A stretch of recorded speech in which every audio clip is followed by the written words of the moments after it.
गांधी ने इजराइल के प्रधानमंत्री नेतन्याहू की आलोचना करते हुए कहा है कि शांति को कमजोर करने और उग्रवाद को बढ़ावा देने का उनकी सरकार का लंबा इतिहास रहा है। इस पर आपकी क्या टिप्पणी है? नहीं, बिल्कुल सही कहा है। इसमें एक शब्द भी ऐसा नहीं है जिसमें कोई कमी हो, बल्कि सोनिया गांधी जी ये शायद स्टेटमेंट पहले ही दे देती, लेकिन वो बीमार थी इसलिए नहीं दे पाई होंगी। लेकिन इस समय ये स्टेटमेंट राहुल जी को और देश के सभी ऑपोजिशन के लीडर्स को भी देनी चाहिए, क्योंकि इस समय जो भी देशभक्त होगा, जो भारत का इंटरेस्ट, और हमें सबसे पहले भारत का इंटरेस्ट देखना होता है, और वो किसी भी नागरिक के लिए ज़रूरी है, ख़ास तौर पे जो लीडर्स हैं। देश में कोई भी ऐसा लीडर इस समय जो ये बात नहीं बोल रहा है, क्योंकि भारत को इसमें एक बहुत बड़ा रोल प्ले करना था। ये तो मोदी जी ने, अडानी जी की वजह से भारत की सारी जो ये एक जिम्मेदारी थी पूरे विश्व के लिए, वो उन्होंने गंवा दी, या एक तरीके से उन्होंने खुद छोड़ दी, और भारत का सबसे बड़ा नुकसान कर लिया अडानी जी को बचाने के लिए, क्योंकि हाइफा पोर्ट भी अडानी जी का और अमेरिका में अरेस्ट भी अडानी जी को होना है बेईमानी करते हुए पकड़े जाने की वजह से। तो मोदी जी जिस काम को नहीं कर रहे, तो पर देश मोदी जी से बहुत बड़ा है। तो सोनिया जी ने जो कहा है ये देश हित में कहा है। भारत को ये कहने की सबसे ज़्यादा ज़रूरत है, बल्कि भारत को अगर कोई प्रधानमंत्री हमारे मोदी जी की जगह होते तो मध्यस्थता करा के ये युद्ध रुकवाना भी चाहिए था, और उसमें ईरान को, फिलिस्तीन को और मिडिल ईस्ट के बाकी देशों को उनका हक भी लेने के लिए एकदम फ्री हैंड भी मिलना चाहिए। इजराइल की जो ज्यादती है सभी देशों के प्रति, उसको बंद करवाने का काम भी इस समय भारत को कराना चाहिए था। सोनिया गांधी जी ने एक बहुत अच्छा काम किया। सोनिया गांधी ने मिडिल ईस्ट में चल रहे संघर्ष को लेकर भारत सरकार की चुप्पी को नैतिक और कूटनीतिक मूल्य से विचलन बताया। सोनिया गांधी ने आरोप लगाया कि प्रधानमंत्री मोदी के नेतृत्व वाली सरकार ने भारत की अस्थायी और सिद्धांतों पर आधारित फिलिस्तीन नीति से पीछे हटते हुए न सिर्फ अपनी आवाज गंवाई है, बल्कि मूल्य को भी त्याग दिया है। इसे कैसे देखते हैं? नहीं, बिल्कुल 100% सही है। मैं तो इसको एक कदम आगे ले जाके कहना चाहता हूँ, ये भारत के जो स्ट्रेटेजिक इंटरेस्ट हैं, ये तो भूल जाइए, जो मॉरल रिस्पॉन्सिबिलिटी है भारत की विश्व का सबसे बड़ा डेमोक्रेसी होने की वजह से, हमारी जिम्मेदारी है कि ना सिर्फ हमारे पड़ोस में बल्कि विश्व में कहीं भी अगर ऐसा कुछ अन्याय हो रहा हो तो भारत को आगे बढ़ के उसको अन्याय को ख़त्म करने के लिए काम करना चाहिए, इंटरनेशनल लॉ के तहत रह के। मगर ये तो हमारे पड़ोस का मामला है, ये तो ईरान का मामला है, जिसके ऊपर भारत की स्ट्रैटेजिक इंटरेस्ट निर्भर करते हैं। और वो स्ट्रैटेजिक इंटरेस्ट सिर्फ इकोनॉमिक यानी कि पैसे वाले इंटरेस्ट नहीं है, पेट्रोलियम का इंटरेस्ट नहीं है, दूसरा व्यापारिक इंटरेस्ट नहीं है, हमारी स्ट्रैटेजिक इंटरेस्ट है। ईरान हमारा स्ट्रैटेजिक पार्टनर है। इजराइल से सिर्फ भारत को देखा जाए तो नुकसान ही नुकसान हो सकता है, क्योंकि भ्रष्टाचार करके, दूसरी गंदे घिनौने काम करके तो कुछ लोगों को फ़ायदा हो सकता है ना, भारतीय कुछ व्यक्तित्व को, मोदी जी को फ़ायदा हो सकता है, कुछ पॉलिटिशियंस को फ़ायदा पहुंचा सकता है इजराइल। कोई भी लाभ किसी भी देश को, भारत को खास तौर पे कोई लाभ नहीं पहुंचा सकता। भारत को चुराई हुई टेक्नोलॉजी बेच सकता है। अब तो ये भी साबित हो गया कि अगर डिफेंस की टेक्नोलॉजी देखी जाए तो उसमें ईरान इजराइल से कहीं आगे है, और इजराइल के पास तो अपनी कोई डिफेंस की टेक्नोलॉजी नहीं है। जो बहाना मोदी जी और आरएसएस और बीजेपी वाले लोग करते हैं कि हमारी डिफेंस की इंपोर्ट सबसे ज़्यादा इजराइल से, सबसे घटिया तरीन चीज़ें हम मतलब बेकार चीज़ें जो किसी काम नहीं आई इजराइल के स्वयं, वो हम उनकी रिजेक्टेड चीज़ें खरीद रहे हैं भारत में, अपना नुकसान कर रहे हैं।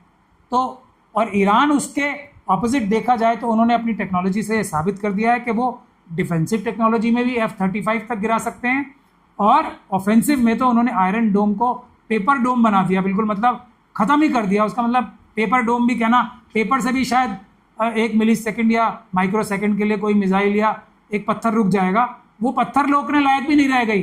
तो ऐसी टेक्नोलॉजी अगर भारत खरीद रहा है तो ये भारत के साथ बहुत बड़ा धोखा होगा। ये सरकार बहुत बड़ा धोखा करेगी अगर कुछ भी डिफेंस इक्विपमेंट हम इजराइल से खरीद रहे हैं, खास तौर पे अब जब हमें पता ही चल गया है कि ये पूरी तरीके से फेल हैं, इनके सारे इक्विपमेंट्स फ्रॉड हैं। नहीं, देखिए ये तो युद्ध चल रहा है। अमेरिका के अंदर जो ज़ायनिस्ट ताकतें हैं वो खुद अमेरिकन जो नागरिक हैं, जो अमेरिका के नागरिक हैं, उनको जो लूट रही हैं, वो यही इजराइल का बहाना दिखा के तो लूट रही हैं। तो अभी स्थिति इतनी साफ नहीं है। ट्रंप साहब ने अपने इलेक्शन से पहले जो उनका मेन मुद्दा था वो यही था कि अमेरिका फर्स्ट, हम किसी भी देश की लड़ाई में नहीं कूदेंगे क्योंकि उससे हमारे देश का नुकसान होता है। हमें कुछ भी नहीं मिलता है, हमारे देश के सैनिक जाते हैं, हमारे देश के टैक्स पेयर्स के पैसे जाते हैं और अमेरिका के नागरिकों को कुछ नहीं मिलता। ये उनका सबसे बड़ा मुद्दा था। लेकिन जो चक्रव्यूह ज़ायनिस्ट ताकतें हर एक देश के बड़े बड़े पॉलिटिशियंस को रिश्वतें दे के, और अमेरिका में तो ये बात बिल्कुल आम है कि जितने भी वहाँ के कांग्रेसमैन हैं या सेनेटर्स हैं, उनको जो ज़ायनिस्ट ताकतें अपने पैसे दे के रखती हैं, ये मतलब कोई वहाँ पे एक आम बात है। तो जो देश की जनता के खिलाफ जाके जो पॉलिटिशियंस को करप्ट बनाने का काम करते हैं, वो इज़राइल के जो मोसाद के एजेंट्स हैं या जो उनकी ज़ायनिस्ट लॉबीज़ हैं, उन्होंने ट्रम्प साहब का भी शायद मन जो है उससे भटका दिया है। क्योंकि अभी तुलसी गैबार्ड ने तो कुछ दिन पहले तक यही कहा था ना कि वहाँ पे कोई भी एटॉमिक बॉम्ब बनाने की कोई प्रक्रिया ही नहीं चल रही है। तो उसके बाद भी अगर ट्रम्प साहब तुलसी गैबार्ड साहब को भी ये बोल सकते हैं कि उनकी बात की कोई वैल्यू नहीं है, तो मैं वही आपको बताना चाहता हूँ कि ये ट्रम्प साहब जो इस समय कर रहे हैं वो बहुत ही जिसको कहें प्रिडिक्टेबल चीज़ नहीं है। पर वहाँ की जो नागरिक हैं वो बड़े लेवल पे 2000 से ज़्यादा प्रोटेस्ट अमेरिका में हो चुके हैं, ईरान के पक्ष में, फिलिस्तीन के पक्ष में। और अमेरिका कोई भी ईरान में जाके ईरान से युद्ध करे उसके विपक्ष, उसके खिलाफ 60% लोगों ने कम से कम इसका विरोध किया है, ऐसा सर्वे में सामने आ रहा है। लेकिन फिर भी अमेरिका के लोग जो हैं वो डरना तो मैं नहीं कहूँगा, लेकिन वो अपना देश के हित में ईरान से युद्ध नहीं करना चाहते। लेकिन ज़ायनिस्ट ताकतें ट्रम्प साहब को मिसगाइड करके शायद वो काम कराना चाह रही हैं। तो अभी आने वाले समय में पता लगेगा कि कैसे हालात अनफोल्ड करते हैं। अभी तक की जो लड़ाई में आप किसको देखते हैं आगे, इजराइल आगे है या ईरान आगे?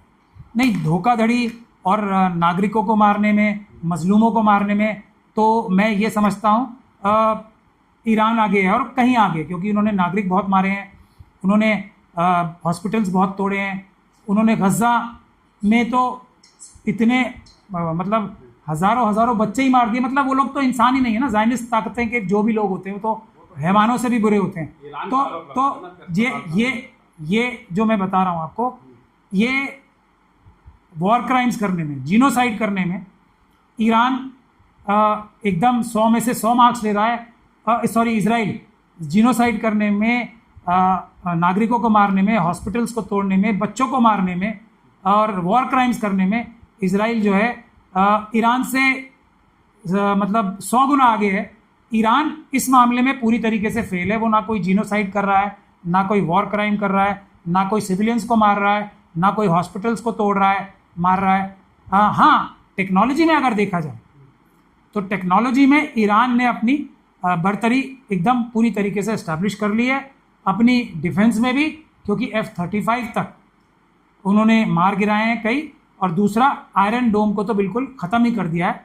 अमेरिका भी अब आयरन डोम को एक्टिवेट नहीं कर पा रहा है।